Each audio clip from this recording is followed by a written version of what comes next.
What's up, YouTube? It is your boy Jerome, and I'm here tonight with a special video. This video is it's not a review. It's going to be just a little bit of a brief recap of what happened with Beyonce's Homecoming that was released on Netflix today. We all saw this last week when Netflix announced it, and I was like, because I had let my Netflix go. I was not gonna deal with Netflix because Netflix went up on the price. Went from what I used to pay, I forgot what it was, but it went up to $12.99, and I'm like, y'all got to be full of shit when Disney is coming out with their own streaming service. They're gonna take Disney stuff from Netflix. So I'm like, what are y'all going up on the prices for? But whatever.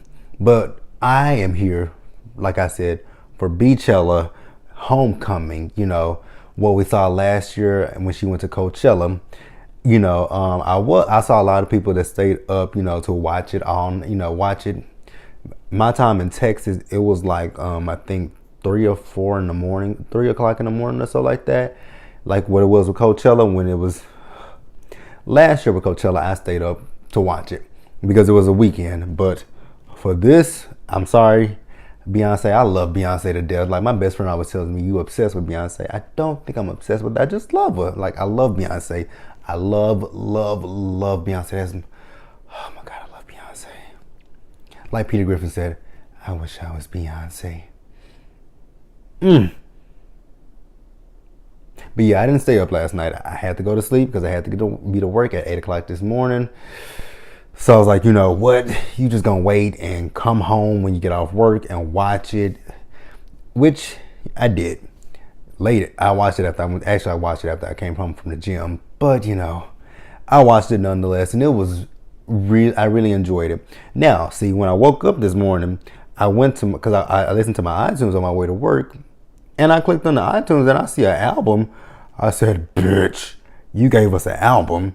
And then I started running down the list of the songs. I'm like, oh, well, these are songs that we already have. But then I realized those are songs from the, from Beychella. I'm like, okay, cool.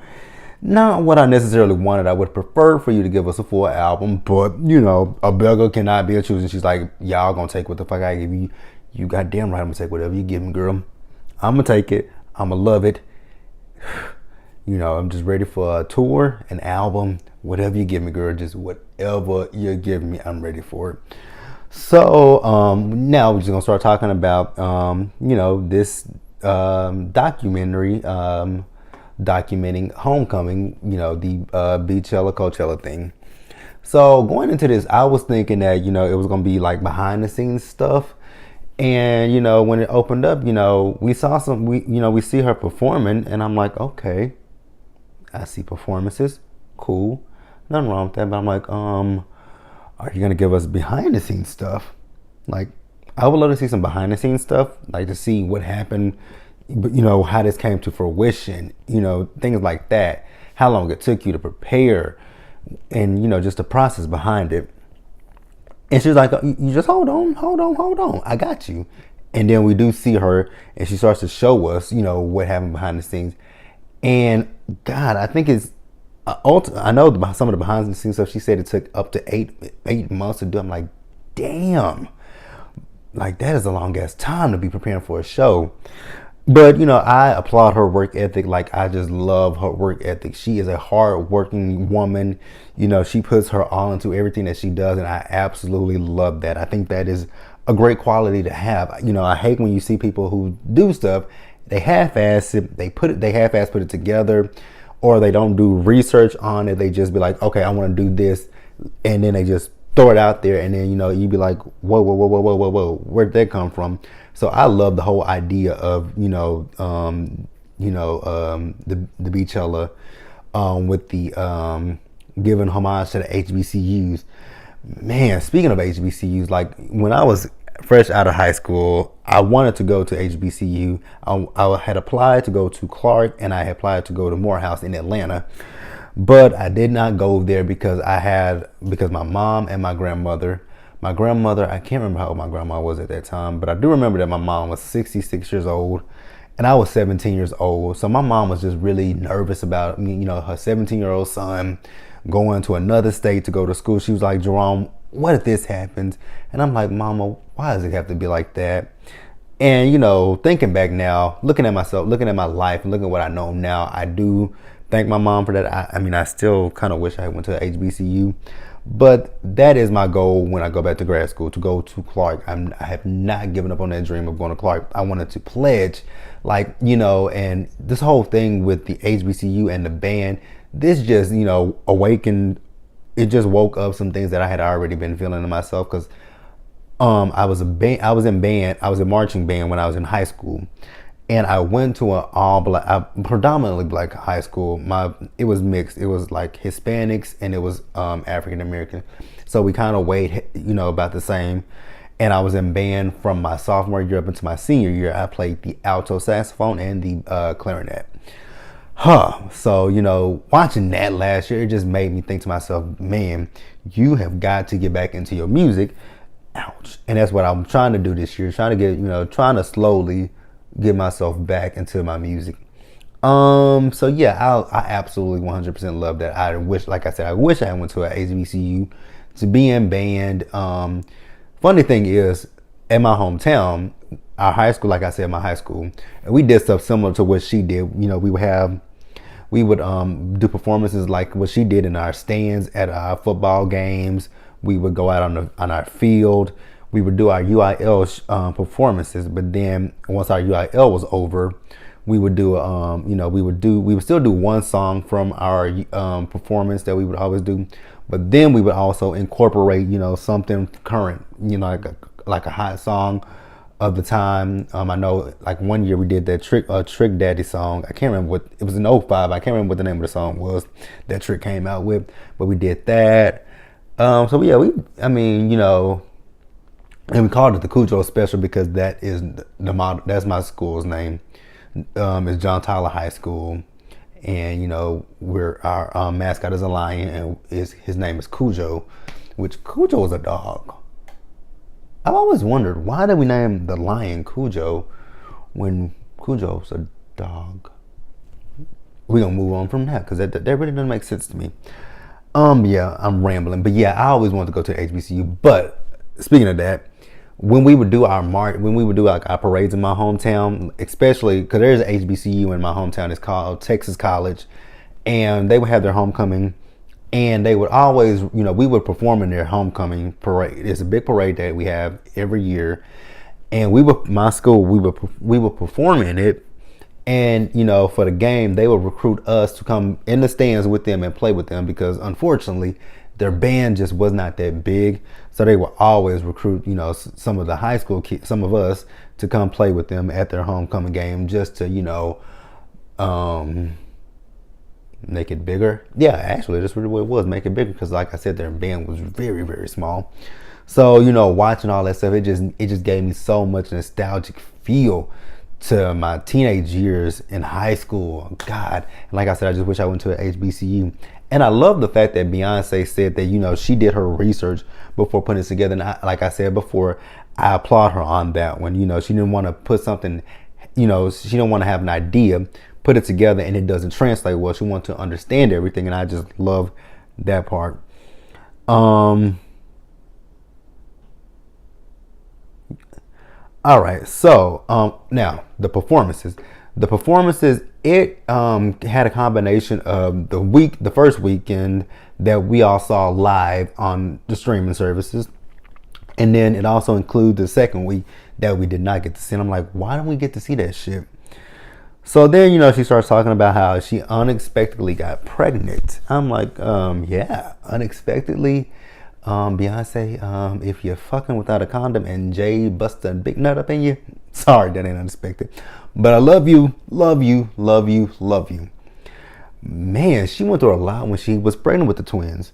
She said she had toxemia, high blood pressure, preeclampsia, and then also one of the baby's heartbeats paused. Like my heart just broke right there. Listen to that. I'm like, oh my God, not the babies, not Rumi and Sir. No, we can't do that. No. And then she had to have an emergency C-section. Like, no, not my B. Not my B. And then she was, did she say she was 217 pounds or 218? Like, god damn, that was a lot of fucking weight. And then you got them two in your stomach just kicking the shit out of you, you know, rearranging organs and shit. Like, god damn. I know her motherfucking back had to hurt like shit. Oh. We gonna say a prayer for B, because you was a trooper. You was a soldier. Power on, sister. Power on. Whoo! Lord have mercy. Lord have mercy. Okay, so here's the one thing that I want to talk about. So after she had the babies, I don't know if she immediately went back to work, but you know, she went back to, you know, getting ready for this. And the funny thing is, when it comes to Coachella is a festival, kind of like, you know, Sundance music festival, all that kind of stuff. And Beyonce did, you know, she was the first African American woman to headline it. I think she was the first African American period to headline it. And the fact that she turned this in, you know, like I said, it's a little festival.